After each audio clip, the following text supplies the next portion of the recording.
አንጃ ፖስቴኮግሉን ባስባረረው የኖቲንጋም ፎረስት እና የቼልሲ ጨዋታ የተጀመረው የእንግሊዝ ፕሪምየር ሊግ 8ኛ ሳምንት መርሃ ግብር አርሰናል ከሜዳ ውጪ ፉልሃምን 1-0 ማሸነፍ ተጠናቋል።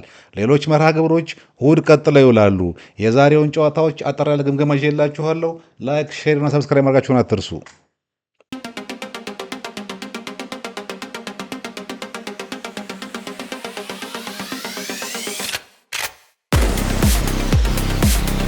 ሰላም ሰላም አድማጮቼ በያላችሁበት የሰዓት አቆጣጠር እንደምንዋላችሁ፣ አመሻችሁ፣ አደራችሁ። ከአምቦሎጆ ስፖርት ተጀምሯል። የእንግሊዝ ፕሪምየር ሊግ 8ኛ ሳምንት መርሃ ግብር ጨዋታዎች ቅዳሜ ቀጥለው ተካሂደዋል። የመጀመሪያ የተካሄደው ጨዋታ ኖቲንጋም ፎረስት በሜዳው ሲቲ ግራውንድ ቼልሲን ያስተናገደበት ጨዋታ ነበር። እንግዲህ ይሄ ጨዋታ በቼልሲ ሁለተኛ ግማሽ ላይ በተገኙ 3 ጎሎች 3-0 አሸናፊነት ተጠናቋል። በዚህም ጦስ የተነሳ እንግዲህ የኖቲንጋም ፎረስቱ አሰልጣኝ አንጌ ፖስቴኮግሉ ከ39 ቀን የአሰልጣኝነት ቆይታ በኋላ ከኃላፊነታቸው ተነስተዋል። የኖቲንጋም ፎረስቱ ባለቤት ግሪካዊው ማሪናኪስ 19 ደቂቃ ከሆነ ጨዋታው ካለቀ በኋላ ነው እንግዲህ የአሰልጣኙን መሰናበት በክለቡ የመረጃ ወይም ዌብሳይት ላይ ያስታወቁት። አጠር ባለ መግለጫ ነው እንግዲህ እኛና አንጌ ፖስቴኮግሉ የነበረን ቆይታ በዚሁ አብቅቷል ያሉት። ለነገሩ እኚህ የኖቲንጋም ፎረስት ግሪካዊ ባለቤት ማሪናኪስ ሲወቀሱ ነበር ከዚህ በፊት ውጤታማ የነበሩትን አሰልጣኝ ኑኖ ስፒሪቶ ሳንቶን በግል አለመግባባት የተነሳ በተጫዋቾች ግዢ ላይ ሁላ ጣልቃ እየገቡኝ ባለቤት ስላልተስማሙ እንግዲህ ያሰናበቱበት ሁኔታ በብዙዎች ዘንድ ተቀባይነት አልነበረውም። ለማንኛውም እኚህ ባለቤት የእጃቸውን አግኝተዋል ማለት ይቻላል።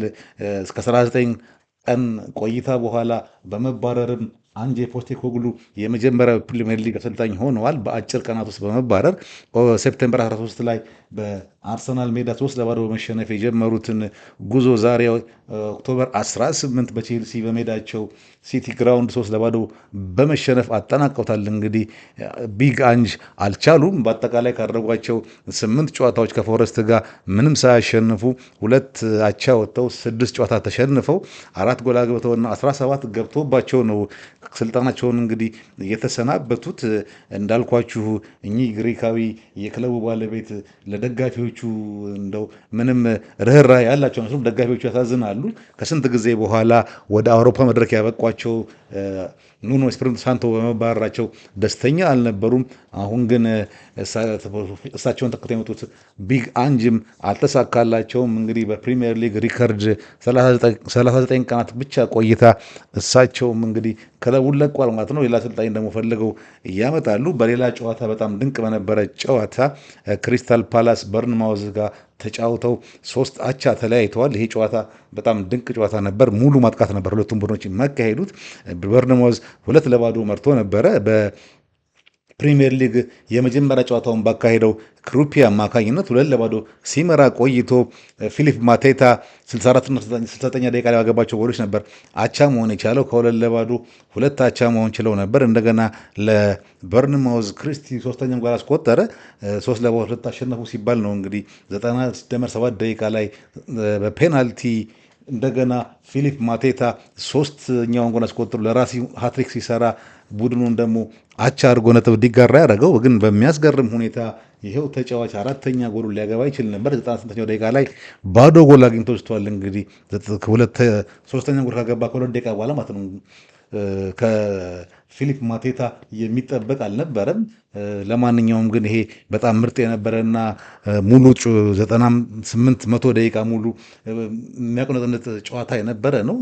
ሃይላይቱን ካያችሁት ብታዩት አሪፍ ጨዋታ ይመስለኛል። 3-3 ተለያይተዋል። በርንማውዝ 2 ጊዜ መርቶ እንግዲህ አልተሳካለትም ማለት ነው። ግን ለተመልካች አሪፍ የነበረ ጨዋታ ስለሆነ ብትችሉ እንድታዩት ጋብዛችኋለሁ። ሌላኛው ጨዋታ እንግዲህ ክራቨን ኮቴጅ ላይ ፉልሃም አርሰናልን ያስተናገደበት ነበር። መሪው አርሰናልን የመጀመሪያው አጋማሽ ቀዝቀዝ ብሎ የተጀመረው ይሄ የሁለቱ ቡድኖች ጨዋታ ብዙም እንደተጠበቀው ምርጥ ጨዋታ ነበር ማለት አይቻልም። ለማንኛውም አርሰናል 59ኛው ደቂቃ ላይ ትሮሳርድ ባስቆጠራት ጎል ዋናውን 3 ነጥብ አግኝቷል። የዋንጫ ተፎካካሪ ቡድን እንደመሆኑ መጠን የትም ፍጪው ዱቄቱን አምጪው ነው። እንግዲህ ዛሬ አምበል ሆኖ የገባው ቡካዮ ሳካ ያሻማውን የኮርና ኳስ ጋብርኤል ገጭቶለት ነው ትሮሳርድ ወደ ጎልነት የቀየራት። በዚህም አርሰናል የውድድር ዘመኑን 7ተኛ ከኮርና የተገኘ ጎል አስቆጥሯል ማለት ነው። አርሰናልና የቆሙ ኳሶች እንግዲህ በጥሩ ሁኔታ ቀጥለዋል ማለት ነው። የመጀመሪያው አጋማሽ በጣም ቀዝቃዛ ነበረ። ቪክቶር ዮኬሬሽ እንኳን 30 ደቂቃ ድረስ 2 ኳስ ብቻ ነው መንካት የቻለው የነበረው። የመጀመሪያው አጋማሽ የሁለቱ ቡድኖች አጠቃላይ ኢላማውን የጠበቀ ሙከራም የተገኘችው በዚሁ በቪክቶር ዮኬሬሽ 37ኛ ደቂቃ ሙከራ ነበር። ግብ ጠባቂው አውጥቶበታል። እንግዲህ አርሰናል የፕሪሚየር ሊጉ መሪነት ላይ ተመልሷል ማለት ነው በ19 ነጥብ እስካሁን ድረስ በሚገርም ሁኔታ 3 ጎል ብቻ ነው የተቆጠረበት አርሰናል። ይሄ ደግሞ የተከላካዩና የግብ ጠባቂውን ብቃት የሚያሳይ ነው። ፉልሃም እንግዲህ አንድ ኢላማውን የጠበቀ ሙከራ ሊባል የሚችለው ያክል ያደረገው 29ኛ ደቂቃ ነበረ። እሱም ለተጫዋች የተሻማ ኳስ ተጨርፎ ወደ ጎል ሲሄድ ዴቪድ ራያ በጥሩ ብቃት አይቷት ያወጣት ኳስ ነች። ከዚህ በስተቀር ፉልሃም ኢላማውን የጠበቀ ኳስ ወደ ጎል አልሞከረም። ግን ጨዋታቸው ግን ተበልጠው አልነበረም። ጥሩ ጨዋታ ነበር ያደረጉት ፉልሃሞችም። አርሰናል 2-0 ለማድረግ የሚያስችለውን ፍጹም ቅጣት ምት አግኝቶ ነበረ 65ኛው ደቂቃ ላይ ቪኤአር ሳካ ላይ የተሰራ ፋውል የመሀል ዳኛው ሪጎር ከሰጡ በኋላ እንግዲህ 4 ደቂቃ ተኩል ሙሉ ነው ያዩት። እዚህ ጋር የእንግሊዝ ቪኤአር በጣም አሰልቺ ነው።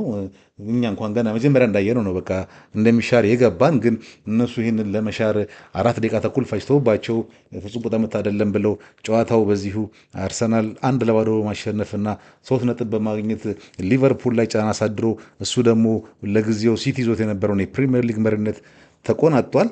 በሌላኛው ጨዋታ ደግሞ እንደዚሁ ዘንድሮ ሳይታሰብ ማለት ብዙም አልተገመተም ነበር ታች እንደመጣ ቡድንነቱ ሰንደርላንድ ወልብስን አሸንፏል 2-0።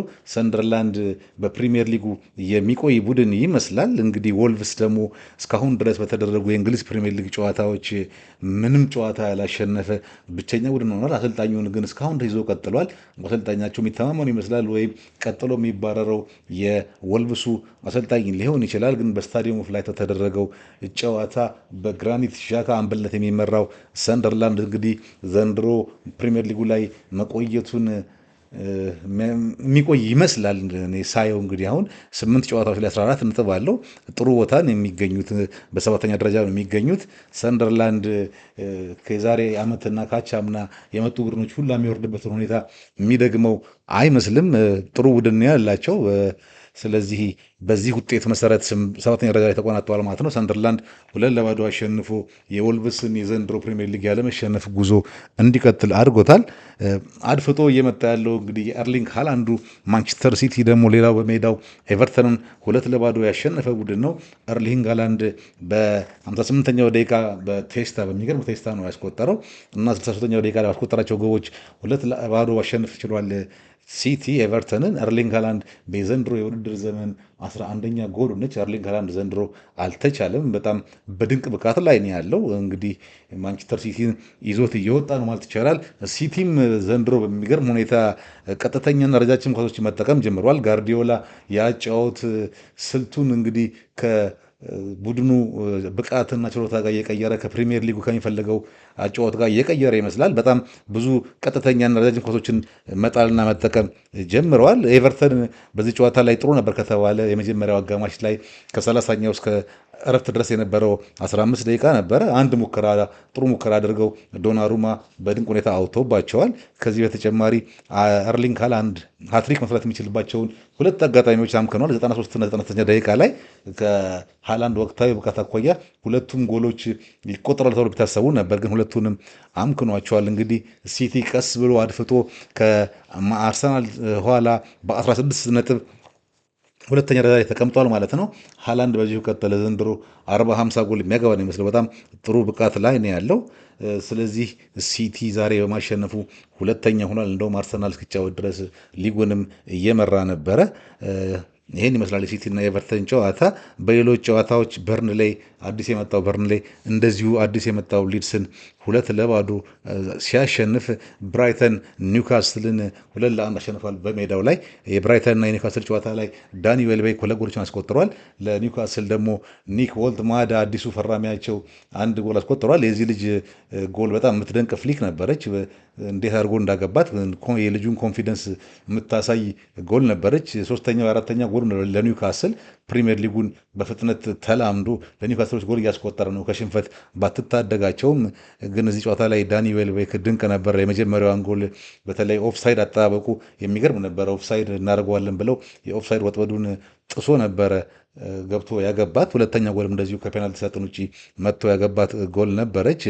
ዳኒ ዌልቤክ አሪፍ በነበረበት ጨዋታና ኒክ ቮልተማደ ምርጥ ጎል ባሳየን ጨዋታ እንግዲህ ብራይተን ኒውካስልን 2-1 አሸንፏል ማለት ነው። የእንግሊዝ ፕሪሚየር ሊግ 8ኛ ሳምንት መርሃ ግብር ሌሎች ጨዋታዎች ነገ እሁድ ቀጥለው የሚካሄዱ ይሆናል። ከእነዚህ ጨዋታዎች ውስጥ እንግዲህ ትልቁ የእንግሊዝ ደርቢ ሊቨርፑል ማንቸስተር ዩናይትድ የሚያደርጉት የሚጠበቅ ይሆናል። ለዛሬ ያስኩላችሁ ዘገባ ይሄ ነበረ። ፕሮግራሜን ላይክ፣ ሼርና ሰብስክራይብ ማድረግ አትርሱ። ነገ እስክንገናኝ ድረስ ሰላማችሁ ይብዛልኝ። ቻው